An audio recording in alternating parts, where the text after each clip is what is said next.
भगवत गीता से पूछोगे परमेश्वर कौन है तो जवाब मिलेगा कि श्री कृष्ण ही परमेश्वर है। और वहाँ आपको संत सूरदास जी, मीराबाई जैसे महान संत मिलेंगे जिन्होंने कृष्ण भक्ति में उस परम तत्व को प्राप्त कर लिया। आप शिव पुराण से पूछोगे कि परमेश्वर कौन है तो जवाब मिलेगा कि शिव ही परम तत्व है। और वहाँ आपको ऋषि मार्कंडेय जैसे महान ऋषि योगी ज्ञानी मिलेंगे जो कि परम शिव भक्त हैं। कुरान कहती है कि खुदा सबसे बड़ा है। और वहाँ आपको फरीद जी जैसे महान सूफी संत मिलेंगे जिन्होंने अल्लाह अल्लाह की धुन से उस परम तत्व को प्राप्त कर लिया। और गुरबानी भी आपको एक ओंकार का उपदेश देती है। तो सवाल है कि इनमें से सही कौन है और गलत कौन है।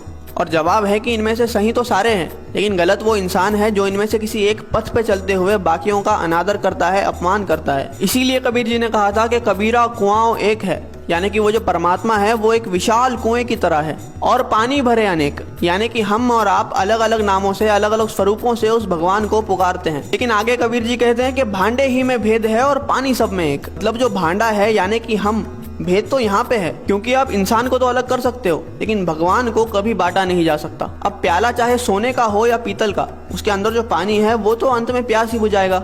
लेकिन अगर हम इस बात पे लड़ने लग जाए कि किसका प्याला ज्यादा बेहतर है तो ना हम पानी पी पाएंगे और ना ही अपनी प्यास बुझा पाएंगे। जैसे दुनिया में हर जगह पे अलग अलग भोजन खाया जाता है, लेकिन हम कभी भी किसी और से जाकर इस बात पे तो नहीं लड़ते कि आप हमारी तरह भोजन क्यों नहीं करते, क्योंकि हमें पता है कि चाहे भोजन अलग अलग है लेकिन उसकी भूख और हमारी भूख एक जैसी है।